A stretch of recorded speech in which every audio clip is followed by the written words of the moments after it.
looked like a hostage video, said the things that you're supposed to say, if you're decent.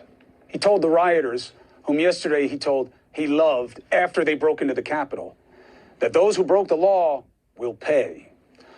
So why the about face? Well, it could be that people are fleeing high posts all around him in disgust, or that the feds are looking at potentially charging him, or maybe it's calls for impeachment, or the 25th Amendment with less than 2 weeks to go. Regardless, nothing can undo his original expression of love, his inciting of this animus directed at the Capitol by his own instruction. Okay? Let's discuss with Van Jones. What is your takeaway from what happened yesterday? Well, first, I just think we need to acknowledge there's a lot of people who are just really traumatized across the country. I don't just mean the people who are inside the Capitol, who were, I'm so glad that, most people were able to get out and we didn't have any mass shooting event. But you just have regular folk trying to go to work. Their heads are cloudy. They just don't know what's going on. This hurt a lot of people to see the nation's capital attacked, and especially people from other countries who came here trying to get away from this stuff, to then see, an armed group try to essentially take power, prevent a joint session of Congress from bringing into power the next president. To see that happen shook a lot of people. And I just think people are walking around here hurt more than anything else. I mean, the politics will work itself out, but people are hurt. Now, Trump didn't do it alone. He's got who I call the Retrumplicans, the people in office who ignore and empower. And what you ignore, you do empower and you own. But also, they're the fringe sites that pose at media, but they're just operatives.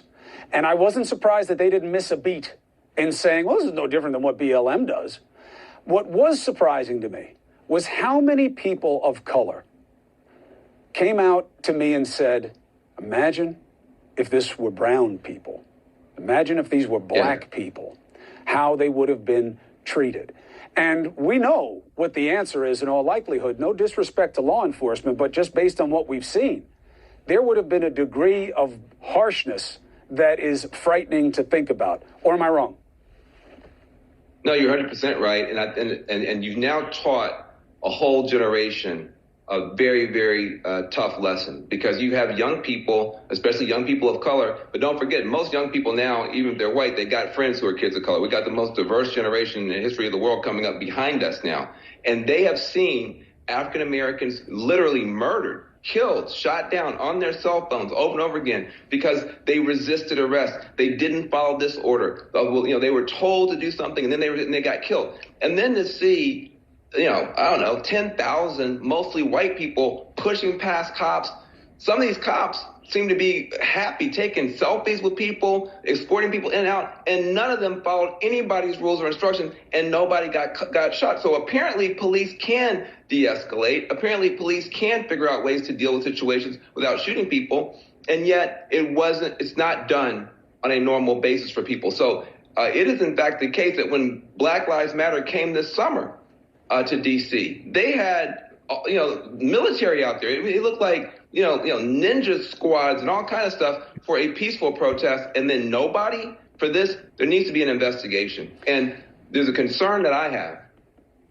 Were there white nationalist elements in law enforcement and in that crowd cooperating? Why are people saying that some of the protesters, rioters, insurrectionists were flashing police badges and then being allowed in? So there's got to be a real investigation here. There's a double standard, but there also could be some double dealing going on in terms of a much bigger conspiracy. And we need answers. Absolutely. Those are the right questions. They should be answered. Van Jones, thank you very much. We'll be right back.